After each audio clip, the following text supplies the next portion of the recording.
আসসালামু আলাইকুম। প্র্যাকটিক্যাল কাজে স্বাগতম। কিছুদিন আগে এক ভাই আমাদের ওয়ার্কশপে আসেন। জরুরি ভিত্তিতে তার বাসায় যেতে হবে, ফ্রিজের সমস্যা।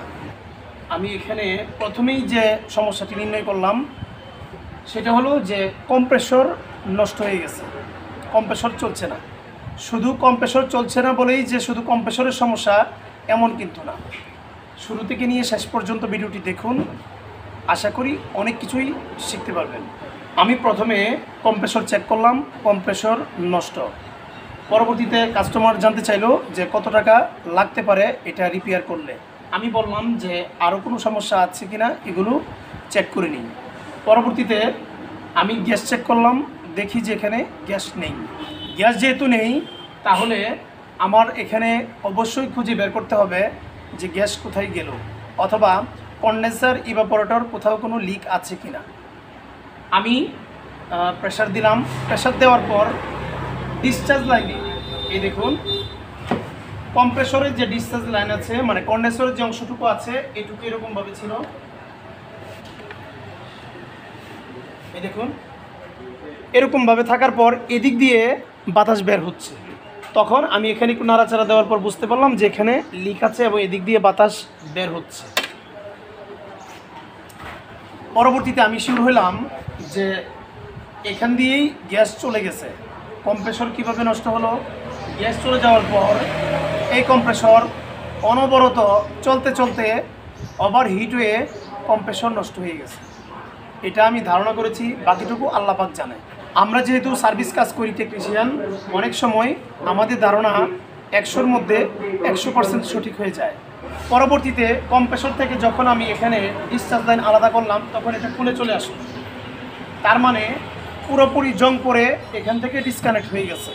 ওয়ার্কশিট উঠিয়ে আমরা এখানে যে বিষয়টা দেখতে পেলাম, এই দেখুন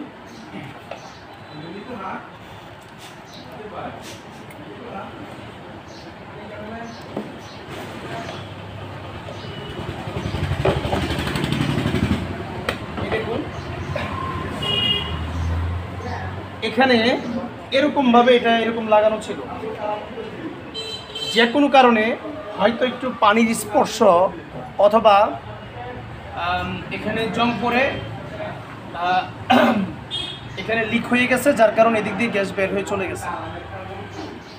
এখন আমরা এখানে নতুন করে এখান থেকে সংযোগ করে ডিসচার্জ লাইন তৈরি করে আমরা কম্প্রেসর চেঞ্জ করে এই জিনিস ওকে করব। এরকমভাবে নানান সমস্যায় আপনারা পড়তে পারেন। প্র্যাকটিক্যাল কাজ যারা শিখতে চান তারা আমাদের সাথে যোগাযোগ করুন। যারা ট্রেনিং করেছেন বাট প্র্যাকটিক্যাল কাজের অভিজ্ঞতা নাই তারা চাইলে আমাদের সাথে যোগাযোগ করতে পারেন। এখানে অনেক ফ্রিজ আমাদের কিনা আছে, আমরা এগুলো ঠিকঠাক করি, করে আবার কাস্টমারের কাছে বিক্রি করি। যারা কাজ শিখতে চান তারা আমাদের সাথে যোগাযোগ করতে পারেন। আসলে প্র্যাকটিক্যাল কাজের কোনো বিকল্প নাই। আপনি ডিপ্লোমা করেছেন বাট আপনার প্র্যাকটিক্যাল কাজ অভিজ্ঞতা নাই, এই ডিপ্লোমার কোনো মূল্য অন্ততপক্ষে আমাদের কাছে নাই। এখন এখানে নতুন করে জোড়া দিয়ে আমরা গ্যাস চেঞ্জ করবো। আর এই ফ্রিজ সব কিছুই ভালো আছে, ডালার প্রবলেম ছিল, ওইটার সমস্যা আমরা সমাধান করেছি।